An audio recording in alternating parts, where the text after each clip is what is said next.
Hey everyone, welcome. I'm Naomi, and today I have a really fun core practice for you. So today I'm going to show you how you can take a very familiar core exercise. Sometimes it's known as dead bug or L leg switches, right? So alternating leg switches on your back.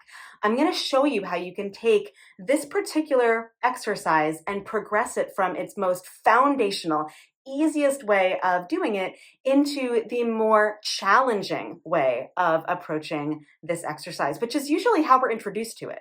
But I want to show you how you can start from the very beginning so that you know how to build yourself up progressively and intentionally to get to a much stronger place with more foundation in place and with more knowledge and awareness in place, so that you can also learn how to scale back on the days when you might feel a little bit tired or need more support, or maybe if you're coming back to core work from postpartum or from abdominal surgery or from just being away from movement for a while, and you need something more progressive and foundational to get you through.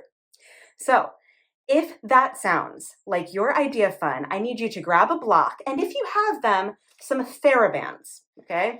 Now, if you don't know what those are, no worries. If you don't have them, not a big deal. It's at the very end. It is the most challenging thing that we are going to do. So it's something that you can check out at the very end and see if you're interested, and there'll be information in the description below so that you can get them if you want to try them out. But the rest of the practice, all you're going to need is the floor. I'm not even using a mat today because I want to be able to slide my legs. So if you are on carpet, perfect. If you are on floor that's not very slippery, maybe grab a towel so that you can slide your legs out. But that's it, just a towel, the floor, a block, and let's get right into it. And I will see you on the other side. Let's start with the simplest way to approach supine core work, particularly when you are postpartum or you're healing from an injury or you have trouble getting down on the floor and you just need something to start you off. You need a place to begin. The place that you can begin is in a chair, right? So you can start in a chair and you sit right up at the edge of the chair and you can place your hands on your thighs. All you have to do is just press very gently your hands into your thighs, and then lift your right foot up off the floor and put it down. Left foot up off the floor and put it down. And what you'll notice, you can keep doing that just a few times, is that as you push your hands into your thighs and you create that resistance, you automatically get a little bit of action through your core muscles. Now, if you leaned back a little bit more, like if you tried to lean back and you did the same thing, it would intensify. So if you are, again, newly postpartum and you are cleared to do core work and you're just wanting to get back into it, or you need something gentler, or you have trouble getting down on the floor, this is a really, really great way to start because it's a low threshold sort of a way to work your core. Now, of course, you can add to this. So you can come up onto your tiptoes and then slide your right heel out so your right leg is straight, and then slide it back in and come up onto your tiptoes. Slide your left heel out and come back in onto your tiptoes. You slide out, come back in, slide out, and come back in. If you wanted to just up it a little bit, you don't slide, you extend so your heel is away from the floor. Okay, and again, I'm still pressing my hands gently into my thighs. So there's some resistance there. And my spine is really long, so I'm sitting up really tall. And just extending. And that's it. Okay, now if you want to up it just a little bit more, you can start alternating. So if I extend my right leg out, my left arm goes up, can slide back in, left leg out, right arm up. And this is how you can begin to alternate. And again, you can have your foot away from the floor or your foot on the floor. You have a little bit less of that pressure, of course, because now your arm is going up. So if you prefer with the pressure, just keeping your hands on your thighs, you can. Okay? And you could also do this with lifting a leg off of the floor and just alternating as well, or your foot off of the floor rather. Okay, and again, that would be a way to introduce your body to the alternating arms, again, without being on the floor. So That's how you do it in a chair. Now, let's move to the ground. When you're on the ground, you can start really similarly to what you did in the chair. Okay, so you can start by just lifting your right foot up and putting it down, lifting your left foot up and putting it down. And if you can reach, you can put your hands closer to the tops of your thighs as you lift and lower. Okay, and then if you want to sort of take a step up from that, you can lift both feet off of the floor and tap down. So your right toes would tap down, and then you lift back up, left toes back down and back up. Now, what's really key when you're on your back here is you want to make sure that you're not arching your back when you tap your foot down, but you also want to make sure that you're not over tucking, right, and flattening your entire spine. You want it to be fairly neutral, and all that really means is that you're not overdoing the tuck or overdoing the curve, okay? And that's going to apply to everything that you're going to do on your back. Now, if you want to progress this a little bit further, okay, the next step in our progression is to, and it's a little bit of a back step, but it prepares you for many other things after. So you can keep your hands on your belly, your pelvis neutral, which means you're not overarching or over tucking, okay? And you can slide your right leg out and slide it back in. Slide your left leg out and slide it back in. And right now my heels are on the floor. And the reason that I'm not using a mat here is that it's a lot easier to slide my legs out. You can do this with me. You can just alternate. And if sliding doesn't work, you can always like inch, inch, inch, inch, inch, and then pull back in. So it can be just a few taps. But once you get a little bit more familiar, you can keep your heels on the floor, your toes lifted, and just extend one leg at a time, keeping your foot a few inches away from the floor. Okay? Or just an inch, not even a few inches, just an inch. Okay? And then when you start to get the hang of it, you could lift your feet and maybe extend and extend and extend. And again, this is all without the alternating arms. Okay, so we can add alternating arms as well. But let's stop, feet on the floor, especially if you were doing all that with me, you might be like, whoo, okay, core, you're on fire now, right? And so if you ever need to take a break, one of the great things you can do is a little windshield wiper action, so feet a little wider than your hips, and just drop your knees from one side to the other, and that'll stretch out your belly and the front of your thigh really nicely, so it's a great way to take a break. But then the next thing that you can do before you do alternating arms is, again, that same pressure, hands on your thighs, and then extend one leg, keep the pressure, right? So if my right hand is on my right thigh, keep that pressure, pull back in, left hand on left thigh, keep the pressure, and pull back in, right? So you could slide as low as you want. You could put your heel to the floor. You could go a little bit higher, right? So some people find that keeping your leg more on the diagonal is a little bit easier. Some people find sliding your leg out along the floor is easier. So it's just gonna be different for different bodies. But you want to keep that pressure, hands on thighs, as you extend. Okay, and after a few of those, my abs are a little cooked, so I will also take a break and just like wiggle a little, just to give myself a little space here. Okay? When you're ready, you can move on to the next way. So this would be arms up. And again, you could start from the most basic. You could start from your feet on the floor, okay, heels on the floor, toes lifted, and then left leg slides out, right arm alongside your ear, and then you come back in, and then right leg out, left arm alongside your ear and back in. And the arm that doesn't extend overhead just stays up, right? So it's really easy to just keep that in position as you alternate, sliding out your arms and your legs, okay? Now, when you're ready to take it a little further, maybe you're on your tiptoes, and you extend, oh, that was same arm, sorry. So you might be on your tiptoes as you extend, okay? And then you can progress to your feet fully away from the floor, your arms extended, or straight up rather, and then left leg out, right arm alongside your ear and back in, right leg out, left arm alongside your ear, right? So again, same progression, right? You're not changing anything, you're just leveling it up a little bit. So you're just adding a little bit more challenge as you go. Okay, and that is as you can feel, a really great way to slowly, progressively increase the challenge in a pose, sometimes known as dead bug, but I think that they're like, if you want to call it dead bug, that's fine, but just supine core work. And guess what? There's more.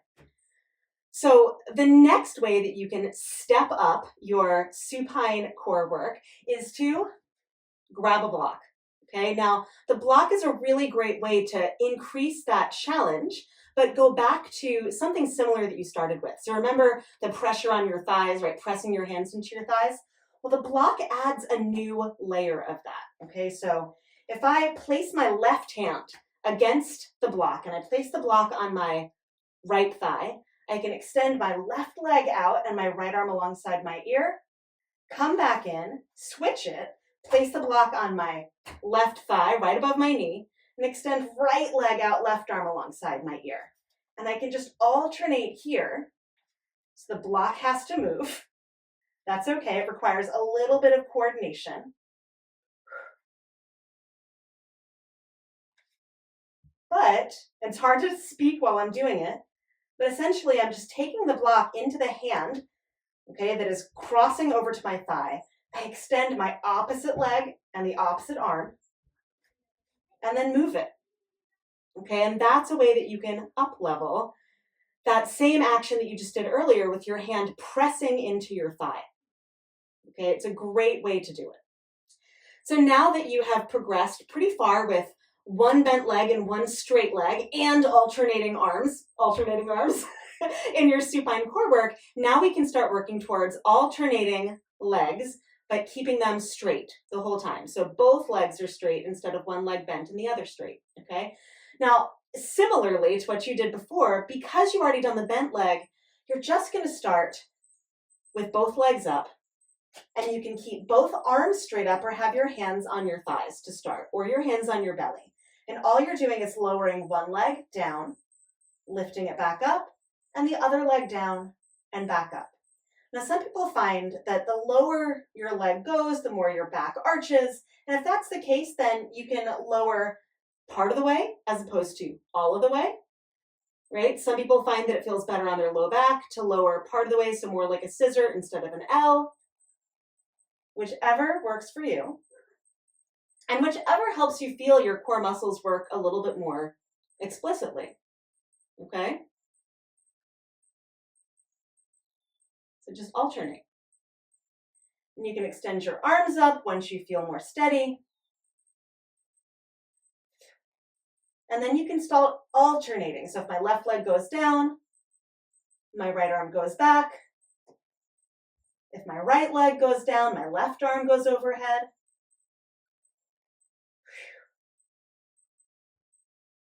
And if you really want a challenge, maybe you hold it for a while and then lift back up, lower and hold, and come back up. And that's a really great place to start, right? Just the action of lowering and lifting, and then adding your alternating arms.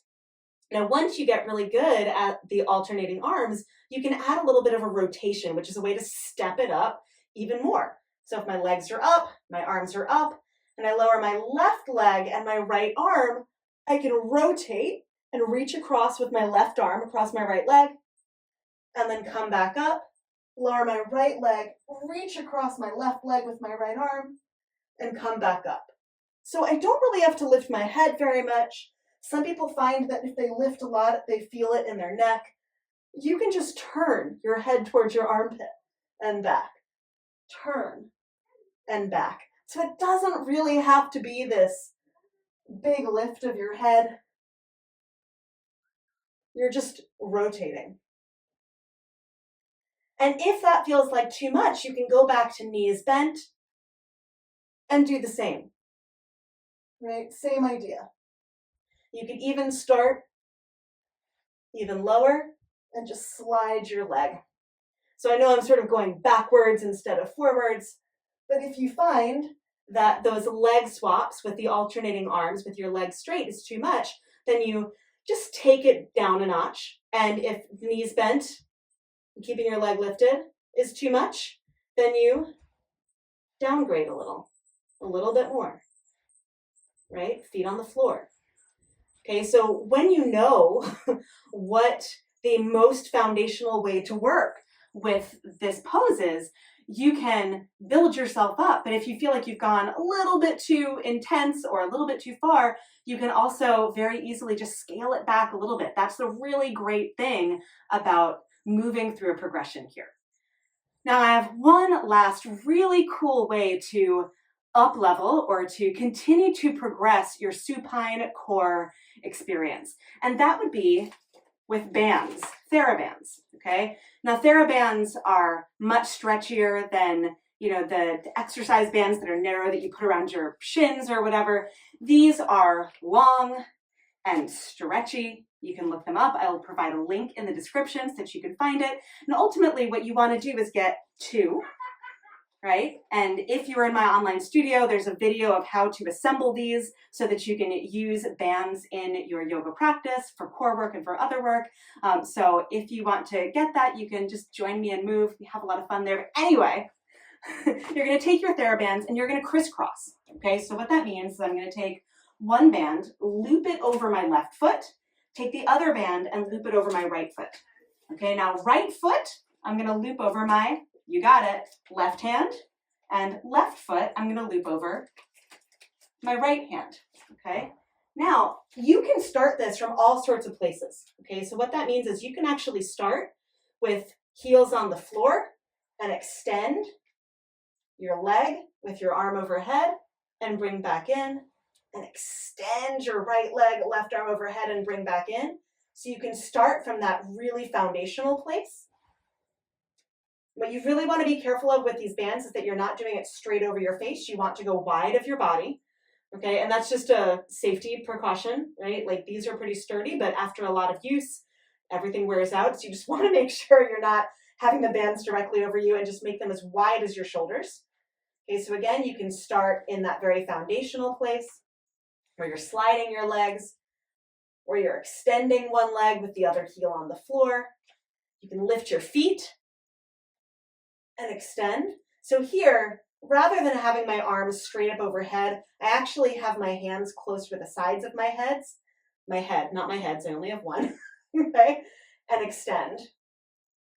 Because that still keeps more of the tension than if I took my arms straight up. Okay, so if I have them lower to the ground beside my head, it just helps keep the tension. And then of course, like once you get used to bent knees, you can go straight legs. So you could start with your arms overhead and have both overhead. That would be probably the most challenging.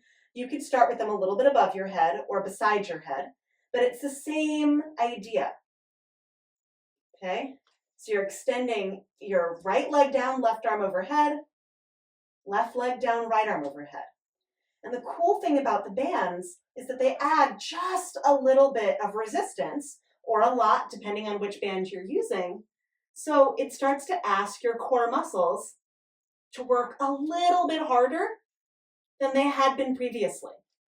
Okay, so when I'm not using the bands, and I'll take these off for a sec, when I'm not using the bands, after a while it does get pretty challenging, right? This does get hard, but with the bands, it gets harder a little bit faster, okay? Because I'm weighting and increasing, right, the resistance by using these resistance bands, okay? And I love using these for core work. There's so many ways that you can use these for core work. This is just one taste of it, okay? And once you get a taste of how resistance bands can work with core work, then you start to say, oh, what else can I do? And it is a really great way to increase the progression of the core work you do. So I hope that you had a lot of fun with that. Thanks. Thank you so much for joining me today for this progressive core practice. I hope that it was useful to see the humble beginnings of a core exercise that we usually jump into at the very end, where it's really, really hard. And I hope that you saw that actually, if you build it from the beginning, you start in a place that gives you support the whole way through. And you also have tools to scale back when you need it, or even to scale back other core practices that you might learn using the same ideas, the same techniques, just in a different pose. Now, if you enjoyed what we did today, I would love for you to hang out with me this month in my online studio, Move with Naomi, because in August 2024, I am teaching this pose, supine core work. So straight leg, supine core work all month long. Now, whether you are watching in August 2024 or whether you're watching it later in the future after I record this, it's not a big deal because all of the classes that I record live in Move go into my online archives. So you can watch those classes anytime. And in addition, I record 3 15-minute classes each month, a focused class, which focuses on strength training, a flow class that focuses on creative flow and dynamic movement, and a mellow class that gives you an opportunity to do this work, but at a slower and quieter and calmer pace. You can get all of those in my online studio too. Those are pre-recorded. You can get the 8-minute flows that I build from the longer classes, also recorded in the online studio. So you don't have to be live in August 2024, but if you do want to join me, check out the link in the description below. There's also a coupon code where you can get 50% off your first 2 months, which basically works out to a month free, which I think is kind of awesome. So join me and Move, or keep hanging out with me here. What's really important to me is that you move your body in a way that feels good and supported. And I truly hope that this class today gave you the support that you need. So thank you for being with me. And I look forward to seeing you back in the mat again really soon. Until then, bye.